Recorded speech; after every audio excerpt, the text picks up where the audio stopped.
Larry Bangboshe is an aviation analyst. He joins us via Zoom from Ikeja this morning to discuss what you may have been experiencing in the aviation sector. Good morning and thank you for joining us on Sunrise Daily. Now, for some people, they see this as making a bad situation even worse. I mean, we're looking at a sector that has seen reduced patronage. I mean, just before COVID-19, we were saying we needed more people to fly. COVID-19 came and reduced that totally, and you know the crisis that followed. But now, with the increase in fares, people are wondering, how come? Why did this happen? So, as an insider, can you help us understand just how we got to this point? Good morning. Good morning. Go ahead. Good morning. Yes, we can hear you. Please go ahead. Okay. I think we need to situate the fact for what it is. How did we get here? First and foremost, we need to understand that dollar is a major determinant of almost everything that comes into air travel, into aviation. Where do we get planes from? Where do we train our pilots? Where do we get our rotables from? Everything that makes up the entire aviation industry is imported. So we need to put it in the right perspectives. How much do we get dollars today? So these are the issues. When you look at all the inputs that come into air travel as it is, into aviation, you find that we need to look for dollars everywhere. And I'd like to quickly put this in perspective as well. The government talked about withdrawing subsidy from oil products, which is what we experience in the country today, and we know how much you pay for fuel. So don't forget that. I'll give it to the gentlemen who are investors in aviation. They probably have been subsidizing our travel over the past years. So it's not an overnight. It's not as a result of COVID alone. The industry has been battling with so many things, and that is what has brought us to where we are today. It's shocking to hear you say that the operators have probably been subsidizing air travel in the country because they're in it for business. Yes, government subsidizes, but does the private sector subsidize as well? Well, maybe don't take me out of context. When you look at the margin, if you ask me as a businessman, would I put my money in aviation or would I put it in oil and gas or in a bakery? I'll tell you, I'll put it in a bakery or in oil and gas. Because when you look at the margins in aviation, when you put $1 million in oil and gas and you put $1 million in aviation, come back and look at your returns after a year. I mean, you rather say to yourself, why am I here? But again, it's a business that some people must do. It's a business that's got value that it has as well. And a fundamental question to this is, which I've always said, how do we situate aviation? Where does the government place aviation in the midst of things in this country? When you look at Dubai, one of the things that made Dubai what it is today, it is aviation, it's Emirates. So when we want to look at what we're going to do with our country, we travel with perspectives of where we place our country globally. We need to see what we have done with our aviation. So you find that everything that you put into aviation, you're talking dollars. All the way, you're talking dollars. And don't forget, in this business, all the airlines, you have read out a list of names of airlines. Some have gone under, some are still struggling. They earn Naira. They earn Naira every day. To go to Abuja, you pay Naira, you don't pay dollars. So you find that it is what it is. And where do they get jet fuel from? Where do they train their pilots? You know, and all the rotables, where do they come from? The spare parts and the duties that we pay on them. So when you find that fares have gone up, look at the dollar rate over the past 10 years, how quickly it has changed. Has the Airfares changed alongside this pattern? No. Because if you look at the progression of dollar, the exchange rate over the past 10, 15 years, and you look at the progression or the quick changes that you find in fares, you find that the airlines have been consistently maintaining more or less the same fare range over the past few years. Now, the question will be, is this a fault of government? Because time and again, I've heard you say government. In fact, one of the chief operating officers of a local airline says that since the government has refused to help us, we have to spread the cost across the traffic available, saying that we feel our customers, but they need to bear with us. So is this perhaps a fault of government that we're where we are right now? I think it's a fault of all of us, because when we say government, who is government? We are the government. It's not about the president in the villa. It's not about the governor in Lagos State. It's about all of us. Until we see each other, all of us as stakeholders, then we will not be able to address the issues. I heard the National Assembly say, the chairman of the Senate committee said that to protect the industry so that aircraft don't fall out of skies. Why we're in business is to provide safety and speed. And like one of my colleagues said, rather than allow the airplanes to fall out of skies, we'd rather keep it what it is, provide safe transportation, and at the same time, spread the cost in a manner that if just 10 people are flying, more or less, that's what that statement means. We have to provide safety for them, and we have to provide it for them within the range of available resources without compromising their safety. Well, for a while also, well, in the thick of the pandemic, there was a lot of talk around palliatives or buffers being given to various sectors, and there was also that conversation about the aviation sector. A number of calls were made by those in the private sector because, of course, the pandemic hit the aviation sector very, very hard because largely, virtually no aviator was flying except for those on essential duties from various parts of the world and all of that. Do you think any intervention, such an intervention, could have helped?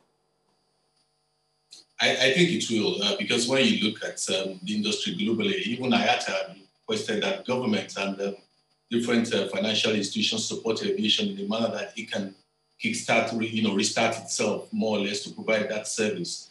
And when you look internationally, you find that in America, even the government is providing some intervention funding for them. Everywhere else in the world, you find a lot of intervention funding coming into place. But we're also mindful of the fact that most of these businesses are private sector businesses. So you need to define within certain limits the kind of intervention funding you'll be providing for them. You're not going to be giving them hands out. And that's why I said earlier, when I mentioned government, I'm actually referring to policy. We need to situate policy in a manner that can restart this industry properly. If you look globally, the number of bankruptcies is increasing by the day in aviation. Some airlines are, saying, hey, we can't fly international anymore. We have to, revise our business strategy and go back to being the original operator. Some are filing, Chapter 11 straight away and say we're out of business rather than be falling out of the skies. So there is no way that this industry can really come back on stream properly without government putting some support funding into it. How to define that funding is what all the stakeholders will need to sit down and do. And it's not going to be a paltry sum. As you know, aviation is heavily capital intensive. So we need significant funding, rescue funding, I will call it, to support the industry to come back alive. There will be a need to give people watching right now and listening to you an understanding of just what this would be for, what this intervention funding would be for. Because just as my colleague has said, it's a business. And everybody knows that for every business, there are the risks and there are the ups and downs and all of that. Granted, just at the beginning of the program, we had a situation where even without a pandemic, the aviation sector has lost quite a number of airlines, which were listed, at the beginning of the program, of this segment when we began just to lay a background to it. So this intervention fund, will it be a loan, a grant? What will it be for? Is it something that the aviation sector will be paying back via other means? Just what will it be for? Since, especially, it is not a national carrier per se, it is a business, a private business. Even if it's a national carrier, you're not going to be throwing freebies at it. So this intervention fund will have to be a mixed bag of grants, loan, and policy. Grants will come in form of certain rebates on dollar requirements for these businesses. Because if you find what you need to do now, if you have a scheduled maintenance, for instance, which probably costs about $1 million or $2-3 million, are you going to depend on the black market to source your dollars? No, you won't be going that route. If you do that, how much Naira do you have? Can you really survive if you have to look for $2 million to maintain an aircraft during the routine maintenance, a C check, or even some other checks? So it's going to be a mixed bag of grants, loan, and some cash out as well, because the grants will come in form of policy. That's why I said government will have to consider rebates to airlines. We have pilots going on recurrent trainings. Where do we get this money from? And the government supports the industry the way they're supporting some other sectors in provision of dollars. Because when the airlines have access to dollars, in the way that is affordable, then we are able to take it on. And the policy part of it is, where does government situate the aviation industry in itself? Is it an enabler? Because if aviation is situated as an enabler, there are certain provisions that government will make, which is some of these things that I'm talking about. And when you look at the tax regime in aviation, we've got VAT there, we've got so many other taxes all lined up around there. Those are the issues. Because if you say you're handing cash to them, you need to oversee how it is managed. The gentlemen running the business are business owners. They've got needs as well, needs for the business, I mean. So these are some of the issues. Until we have a proper engagement, which I think some of it is ongoing now between the National Assembly and the air operators of Nigeria, airline operators of Nigeria, and we agree a proper framework to do this, like it is done for some airlines in America and some other parts of the world, then we're able to define. It's not what we can just sit on TV for 15, 20 minutes and say, oh, we have done justice to it. It's what we must have all stakeholders sit on the table and address very frantically. It's not an issue that will be discussed and say, oh, we need $5 million.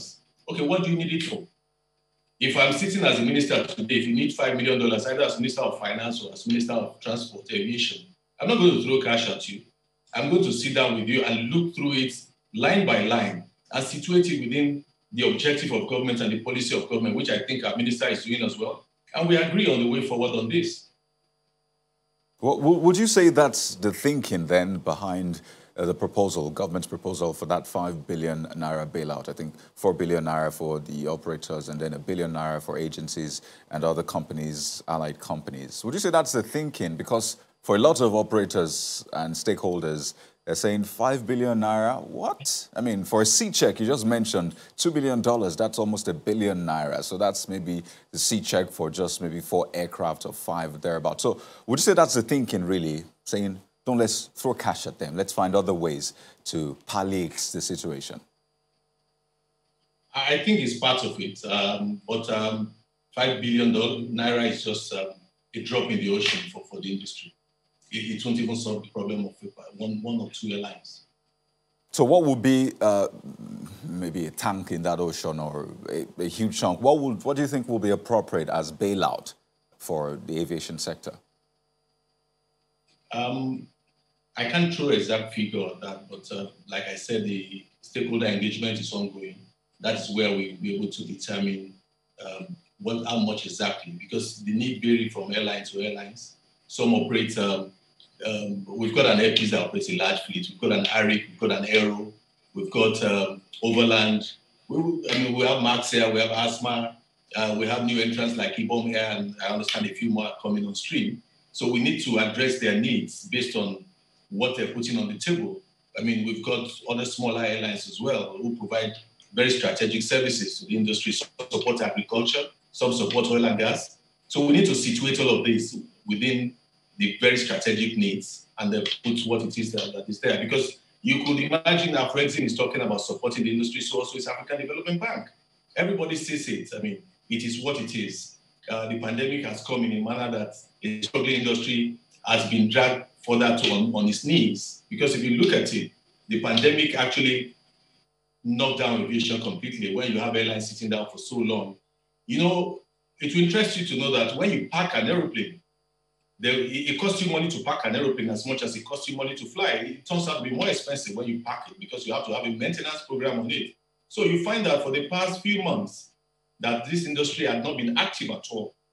The operators are spending lots of money. They're keeping staff, they're paying them. The airplanes that are parked are under certain maintenance programs, because if you don't put them on these programs, you won't come back 8 months later and say you have an aeroplane. The truth is, if you come back 8 months later without a maintenance program for an aircraft, you're coming back to meet a scrap. So you find that it costs money every which way it goes. So we need to situate this very cleverly and do what we need to do. Now, I've heard some propose 1 trillion naira bailout, some 200 billion naira. So you wonder just what that will be eventually. But some people also cast their minds back and say, as it stands right now, the Minister of Aviation actually said recently that Airline Operators Association of Nigeria owes the federal government 22 billion naira from unremitted passengers service charges. That's PSC. And that naturally raises questions about financial discipline and transparency from the operators. So do you still think there's a justification really looking back at that amount that the airline operators owe for government? When you say I owe you money, and I also have the right to say, oh, if I owe you this, how much I owe you, there's a need for a reconciliation of accounts between the operators and the government as it were, so that we know who really owes what, and there must be an agreement to that. And I can throw this in very quickly. If truly some of them owe, which is not impossible, I think there's also that need to situate that within the realms of, okay, you owe X amount. I'm not asking for debt forgiveness, but these are part of the strategies that we have to play out. These debts, some of them, according to the minister, of course, is due to non-remittance of certain monies that should be remitted to the authorities. So we need to situate it all together. We need to say, okay, if you owe me 1 billion and you have a need for another 1 billion, I won't be able to give you 1 billion if I'm even supporting your business. I'll give you X amount, you pay X amount over a period of time, because these are some of the things we need to review. What led to all this money is being owed? We need to come back to the facts of the matter that, okay, you owe me. How come you owe me over this period of time? Have there been enough efforts by the agencies to ensure that all the debts are paid on time? For every airline that flies every day, in this business, for every time the airplane takes off, you owe money, because you have certain passenger services charges to pay to the authorities, to NCA, to NAMA, to FAN, and you have to pay this in arrears. You don't pay upfront. So we also need to look at our processes to address how come these airlines have come to owe over this period of time. And some of these debts, I can assure you, will be arising from airlines that are long gone 5-6 years ago. And it's probably high time that government looks at these things and say, we need to take this off our books or find another way to deal with it. Because for every time that we hear that the industry owes 20 billion, 50 billion, it calls to question the integrity of the operators who are still active in the space today. So we need to also look at some of these things and be sure that we're not just calling figures, that it's also not boosting the morale of people who are still in the space. Perhaps that speaks to one of the issues you raised earlier when we were talking about, ways to make things easier for the aviation sector. You talked about grants, loans, and policies. So when you talk about policies, just what precisely are you looking at that can help the aviation sector stay afloat? And the passengers don't necessarily have to pay through their noses.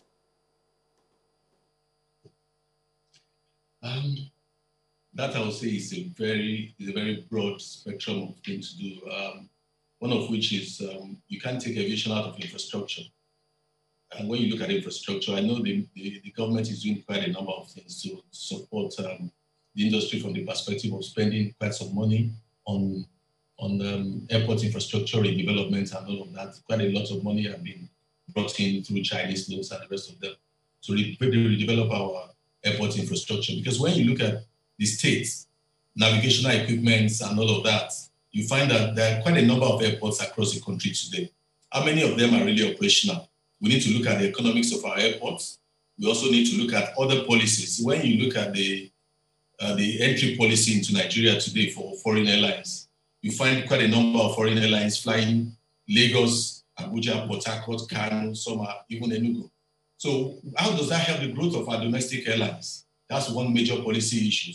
Because if you look at, except for the United States where we have open skies, where, again, they're outside ARIC, which had operated into the United States over the past few years and struggling to do so, how many other airlines have the capacity to reciprocate this policy? So those are some of the issues that we have to look at. We need to look at our bilateral air services agreement. The policy itself needs a total overhaul. That's another one aside from the airport infrastructure.